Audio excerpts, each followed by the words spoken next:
How we doing, everybody? I appreciate it. Here, you want me to stick? Here you go. Hold on. See if I can stick them out the curtain. Here you go. I got the tens on. Yeah. How we doing, everybody? Doing well. Just what's been the focus for you this summer, kind of preparing, knowing what your role is going to be now with this team, what your teammates look like, all that kind of stuff. How have you been preparing this summer? The biggest thing is I'm finally healthy.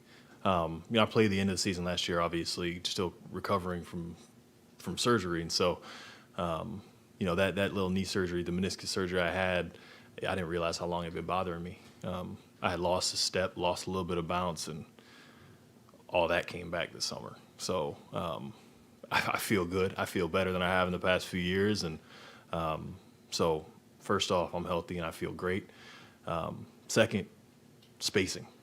Obviously with Z coming back, that's a lot of gravity towards the rim. And whether I play minutes with Z, Jonas, Trey at the 4, BI at the 4, me at the 5, whoever it is, spacing is going to be important. So worked a lot on my shot. And I think we'll see, an increase in volume and percentage this year. How much do you think that experience, winning the play-in tournament, going up against the Suns in the first round is going to help this young team going into this season? It's going to help a lot. It's going to help a lot. I mean, we had 3 rookies play major minutes in a playoff series against the number 1 team in the NBA at that time. So for a team that made the playoffs and gave the best team in the NBA 6 games to now be adding 27-9 is kind of ridiculous, isn't it? So, I can't wait to see what that's going to look like, and the buzz and the vibes around this team right now are incredible. We saw during the play-in tournament game against the Clippers in the first round series against the Suns, a lot of you at the 5. Mm-hmm. Are you going into the season, kind of expecting like, hey, I could be used here quite a bit, like to close games or for a different look? Yeah, no, I look, I'll play the 1 if you want me to. I'll play the 1 if you want me to, but yeah, no, I'll be playing a lot of 5 this year, a lot of backup, change of pace 5, in the switching units, be doing a lot of that. But to a certain point, there are lineups on the court where I'll play the 5, and there'll be 2 or 3 guys on our team that are taller than me on the court. Brandon's taller than me, Trey's taller than me, Jax is taller than me, Billy's taller than me, Jonas is taller than me, So I think it's going to be a lot of guys that can do a lot of everything.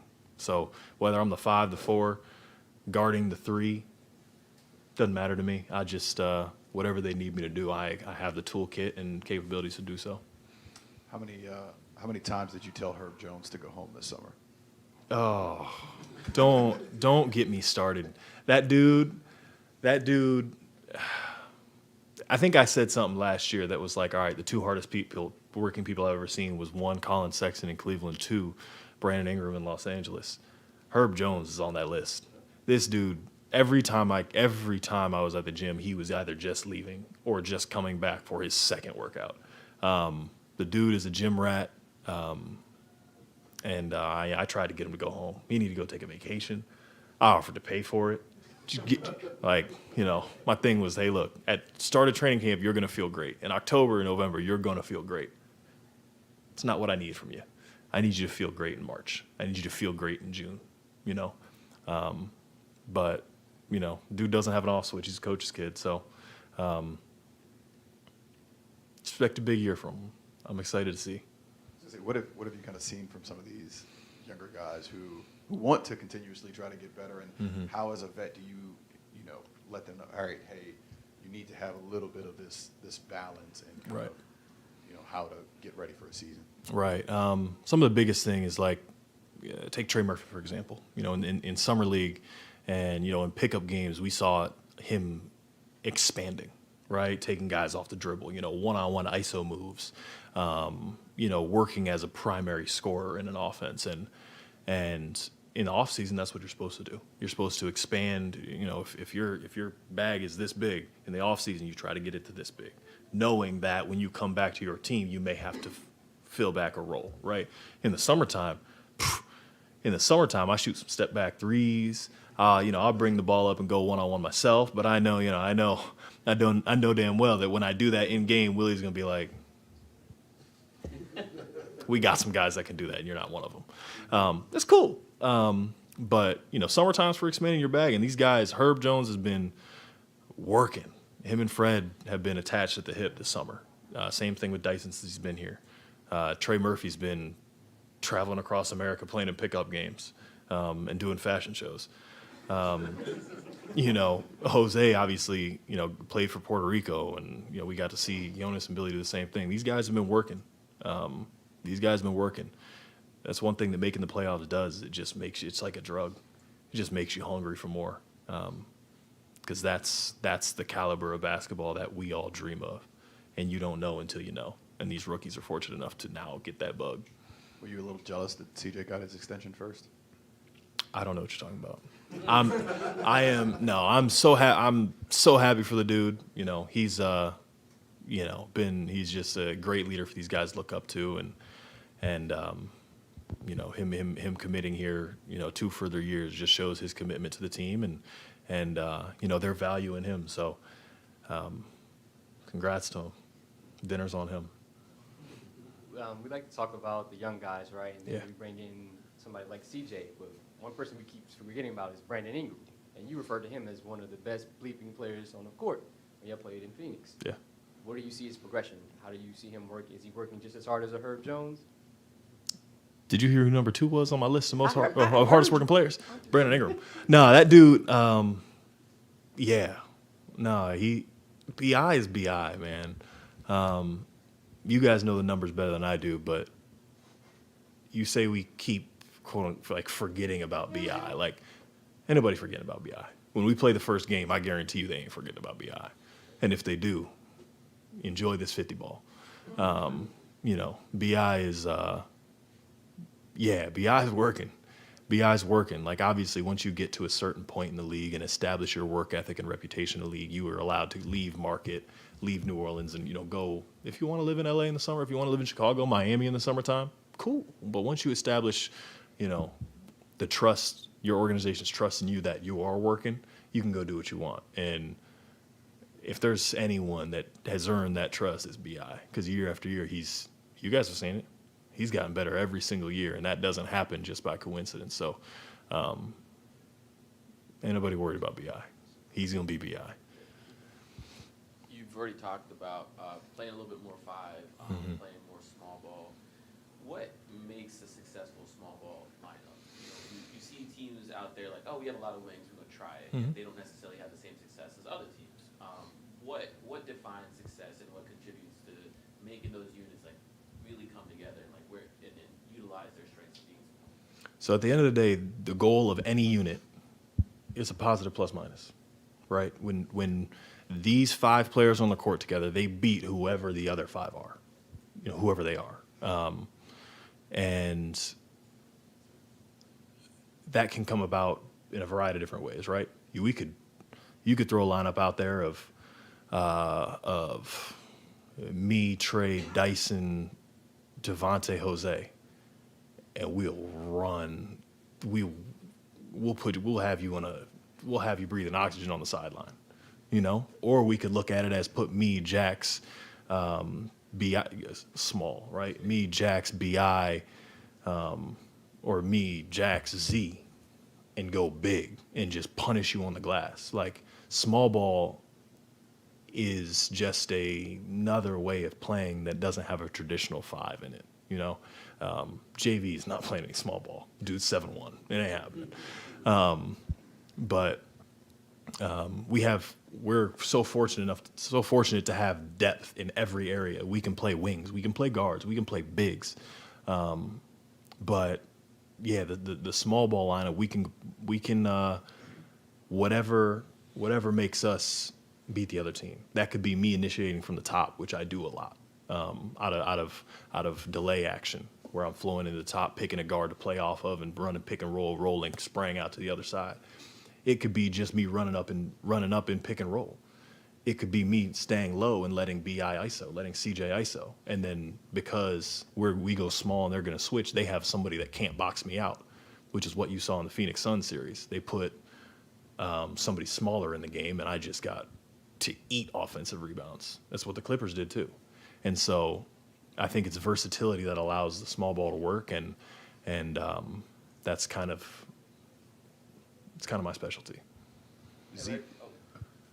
Z mentioned to us that you had been one of the vets who were kind of talking to him about his body and taking care of it. Just can you share kind of maybe what you have kind of tried to let him know about, again, getting his body ready for the season? Yeah, for sure.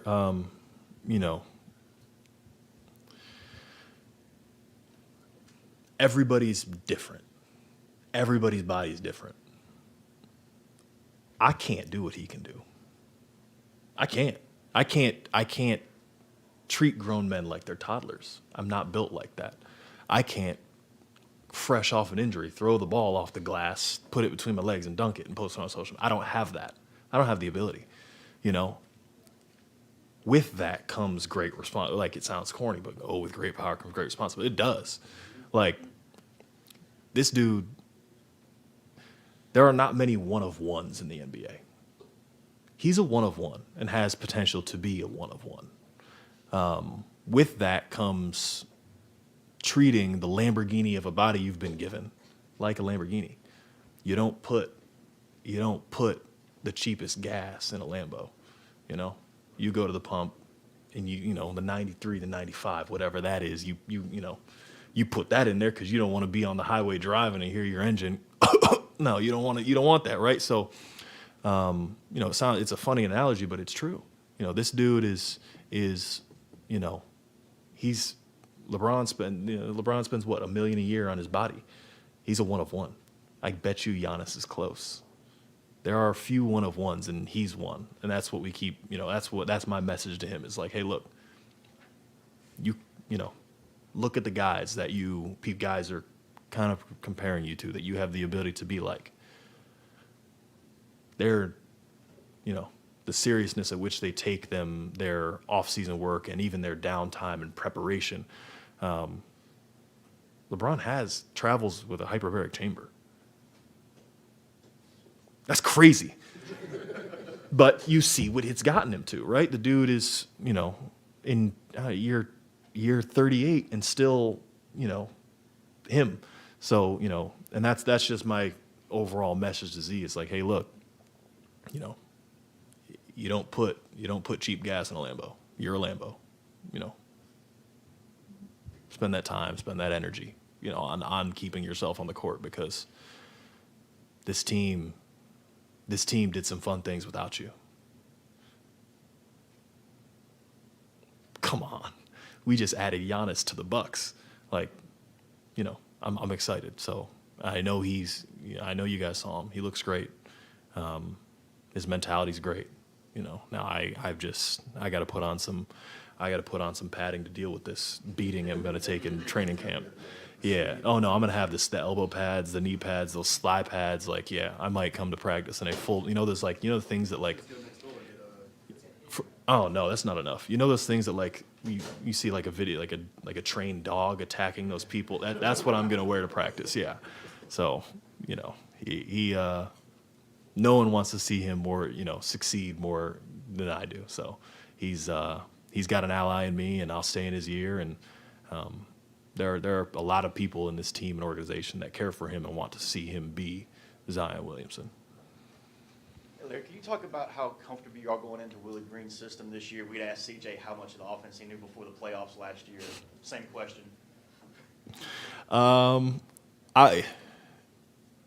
We had to limit our playbook substantially because I didn't know a thing.